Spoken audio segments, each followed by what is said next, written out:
everybody, to the Superhumanistic podcast, where we talk about all things health and wellness. Thank you for joining us this week. We are your hosts, David and Jessica. Make sure you hit that follow button on this podcast so you never miss another episode. We put out one episode a week on Saturdays. Follow us on Superhumanistic on all socials for more health and wellness tips. Check out our YouTube channel if you like to watch instead of just listen. And make sure that you share this podcast with someone that you love so they can live a long, healthy, and happy lifestyle. Last week, we talked about... Last week we talked about sleep and how we need better sleep. And it was sleep tips. Yes. All right. And not just any sleep tips, but sleep tips that were researched and found through sleep doctors. Mm-hmm. So if you want to go back and learn about all the ways to get better sleep, also what happens if you're not getting good sleep, and just really how important sleep is when it comes to everything from mental health to muscle recovery. Now this week, we are going to be talking about the science of weight. Mm-hmm. So we're going to be breaking down different techniques that you can use to identify if you're overweight. And really, this is just a topic that weighs heavily on us. Yeah. No pun intended. So stick around if you want to learn everything there is to know about weight. We'll also provide you with some actionable steps that you can take to help manage your weight. And we'll also throw down a challenge at the end that you're not going to want to miss. So what do you got for us? So really, our entire podcast is focused around this topic of health and wellness. So this is a really important episode of ours that actually is close to home for, I'm sure, a lot of us as we listen. So there is the science, right, part of weight and how that relates to actual health. So research does suggest that having a higher weight can be associated with the range of negative health outcomes, including type 2 diabetes, heart disease, and 13 types of cancers. So in general, having a higher weight can lead to those negative health impacts. However, a lot of us measure our weight, and whether it be a healthy weight or unhealthy weight, through using what is known as the BMI. So your body mass index, which calculates how much body fat you have, or at least supposed to calculate that. How it does that is it's getting a really basic level snapshot of your body size, and it's calculated by dividing our weight in kilograms or pounds here in the US by your height in meters. And then it kind of categorizes us into whether we are underweight, healthy weight, overweight, and then obese, right? So those 4 categories is what the BMI tells us based off of simply your weight and height. So just those 2 things.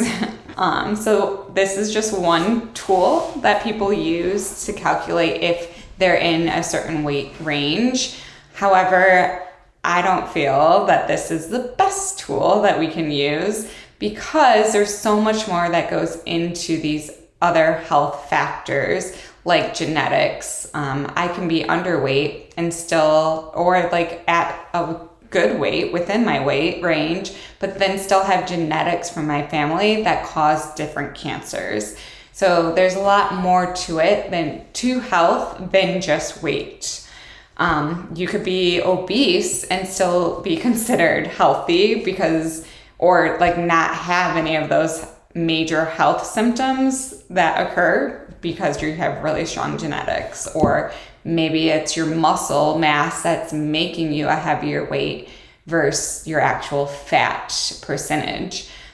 So other physical metrics that have a better or a bit better, at least, for assessing our weight related to health risks would be like body scans. That's a huge one. I know watching Kardashians, of course, they go and do a body scan. So they take a full body scan.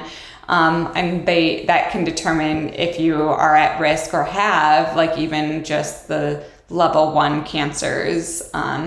So really important to that body scan is going to get a better measure of how healthy you are compared to the weight that you are. There's also the waist circumference as well as waist to hip and waist to height ratios that you can gather. Those two have a better analysis of your weight compared to those health risks. So different forms of measuring our health are out there that are way better. Again, your BMI is just taking what you weigh, and it's not really calculating what is our muscle mass, what's our bone density. So it's kind of eliminating those factors and being healthy with weight as well. So is obesity an actual disease? And the short answer here is yes and no.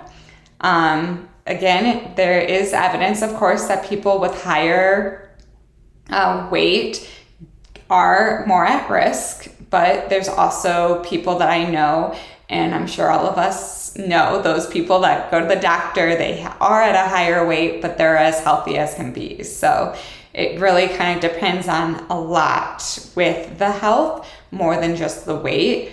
There are also different categories of being obese. So if you go to the doctor and they determine that you are clinically obese, then yes, you are at a higher risk in developing these health concerns or health diseases. So clinical obesity is when your weight, your fat in your body is a disease and it's impacting your organs as well as your ability to perform the day-to-day function. So if you find yourself breathing heavily as you're walking, or not able to go play with your kids or neighbors, or going and enjoying a walk with friends, not being able to even answer your door, you just find yourself sitting and getting depressed, then yes, that would be considered clinical obesity, and it is a disease. The opposite of clinical obesity is the preclinical obesity, not yet a disease, but again, wanting to make sure that you are watching your weight if you're considered preclinical obesity, because it's not impacting your health at that point. So there's those two different types of obesity, and in general, making sure that we feel healthy. If you are looking at BMI as a measure for if you're healthy or not, if you are within a certain weight range, also just consider that there's more to your weight than fat. You're going to have some increase in weight as you start to work out anyways, because you're gaining that muscle. So just keep in mind all of those factors as we look at weight and health in general. All right, great information there on weight. I know a lot of people can feel overwhelmed. There's a lot of different factors, as you mentioned, but I'm here to provide you with some actionable steps that you can take, and we'll walk through those now. At really the basic part of it, weight is based on calories in, calories out. But as you touched on, there's many other factors such as genetics, hormones, thyroid, insulin, sleep, stress, and even your gut health can play a role in your overall weight. There's also something called leptin, which is your satiety hormone, which indicates to your brain when you're feeling full. So if those leptin levels are out of whack, that can also lead to weight gain. So there's a lot of factors there basically, but let's break it down so hopefully you're not feeling overwhelmed and give you some steps that you can take. I do want to start with eating mindfully, so slow down. I know I learned that from my wife. I used to be a really fast eater, just scarfing it down. And when you do that, your body and your brain don't have time to kind of catch up to where you're at in terms of your stomach.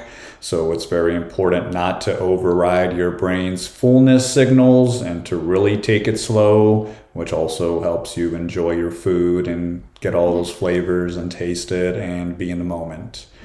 Focus on nutrient-dense foods. So it's not about depriving yourself. It's about giving your body the right type of fuel and energy that it needs. So that's why it's important to stick to whole foods such as lean proteins, healthy fats, veggies, whole grains. Try to get organic as much as you can so you can make sure you're keeping out those pesticides and other things to really make sure you're getting that healthy meal. Move your body. As we've talked about plenty of times on this podcast, get out there and do something that you love, whether it's a hike, a walk, dancing, anything like that is going to help with that as well. Prioritizing your sleep. Go back and listen to last week's episode if you want to learn more about sleep tips. We'll just leave it at that.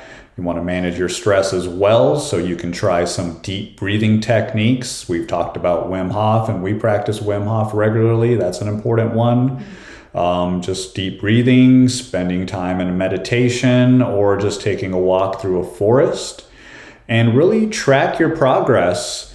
So instead of focusing, you want to actually focus on how you feel, how your clothes fit, your energy levels. Those type of things will help you out in your journey. So remember, it's not about a huge overhaul. It's about just small, consistent changes, and that's going to be more effective and sustainable for you than some sort of huge crash diet. So if you're not paying attention to your weight gain, you kind of talked about some things, but that can also lead to low self-esteem, depression, and things like that. Also, it's going to impact your mobility and your energy levels. So really just being able to get out there and be your best self is going to be impacted if you're not watching your weight. But always remember the most empowering part, that it doesn't really matter where you're starting from. It's never too late to make a positive change. And progress is going to be the goal, not perfection. So it's very important that you start taking some actionable steps now. And some of those actionable steps, as we mentioned, set those small achievable goals for the week, like adding a serving of vegetables to a meal, swap those sugary drinks for water or an herbal tea, take that 10-minute walk after dinner. It really aids in digestion and helps regulate your blood sugar. So try a 5-minute mindfulness practice before you go to bed to help reduce your stress and lower that cortisol. And plan your meals ahead of time so that way you're not doing any kind of impulse eating based on stress or snacking or anything like that. Everything can just be planned out. You know exactly when your next meal is going to be. So here's your challenge for the next week. Try to do one healthy choice there. And then from there, you want to journal about that healthy choice. Write down how it made you feel physically or emotionally. And then also include one thing that you're grateful for. At the end of the week, review your progress and really celebrate those wins. That's important to make sure you're staying positive and celebratory in this journey. And we recommend that you visit us on social media and share your progress and share your experience with us so we can learn more about what you're going through and help provide guidance as well. Mm-hmm. So that's what we had for you today. Make sure you follow Superhumanistic on all socials. And make sure you hit that follow button on this podcast so you never miss another episode. Also, don't forget to subscribe and share this episode and leave a review. That way, somebody else that's going through their health journey for weight can also get this episode, and hopefully it'll make an impact on their lives. So remember, stay curious, stay kind, and stay healthy so you can be more superhumanistic. We'll see you next time. Bye.